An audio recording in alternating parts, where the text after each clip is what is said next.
मला काही गोष्टी द्यावी लागला जिल्हा परिषद, मला माहिती अडकला होता. आता मला ते सेटिंग शूटिंग करून ती फाईल कुठे पुढे नेला. आता काम कोणाचं आहे? अड्याळवासीचा. सेटिंग मला करावं लागला. मग तिथून फाईल गेल्यानंतर 6 महिने फाईल ग्रामविकास मंत्र्याकडे अडली.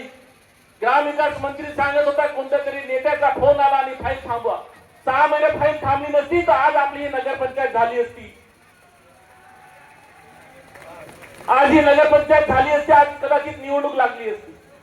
परंतु ही काही लोक ही फाईल थांबली. आता जेव्हा फाईल गेली, सगळी फाईल क्लिअर झाली, ग्रामविकास कडून झाली, हे गाव कमी करण्यात आला. ग्रामविकास कडून मी तुम्हाला सांगतो, जे शब्द रेकॉर्ड करा, ग्रामविकास कडून हे गाव आता ग्राम मधून निघाला, शहरामध्ये गेलेला आहे. परंतु झाला जेव्हा अंतिम टप्प्यामध्ये नगर विकास मध्ये फायनल ऑर्डरच्या साठी मग नगर परिषदेच्या निवडणुका लागल्या. आणि निवडणुका नगर परिषदचे महानगरपालिकेसाठी जवळपास 3 महिने गेले. म्हणजे नोव्हेंबर डिसेंबर पासून ते गेले आपल्या फरवरी पर्यंत.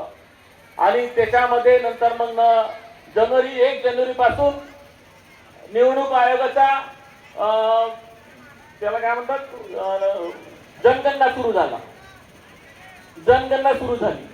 म्हणजे आता जनगणना सुरू झाल्यानंतर निवडणूक विभागाचा आहे की 31 मार्च 2027 पर्यंत कुठलीच प्रक्रिया करू नका म्हणून तिथं थांबली. ती जर समजा 4 महिने पहिले आपली फाईल ग्रामविकास मंत्र्याकडून निघाली असती तर कदाचित निवडणुकीच्या पहिले आपले ऑर्डर झाले असते आणि आपले ऑर्डर झाले असते आज ही नगरपंचायत झाली.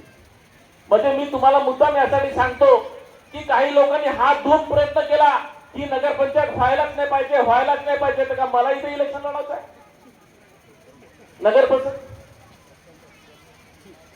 मला लढायचं आहे का? प्रगती कोणाची झाली असती? शहराची झाली असती. परंतु झाली नाही, कारण ते फाईल लटकवण्यात आले, वेगवेगळे लटकवण्यात आले, जिल्हा परिषद मध्ये लटकवण्यात आले, ग्रामविकास मंत्रालय लटकवण्यात आले. आम्ही खूप संघर्ष केला.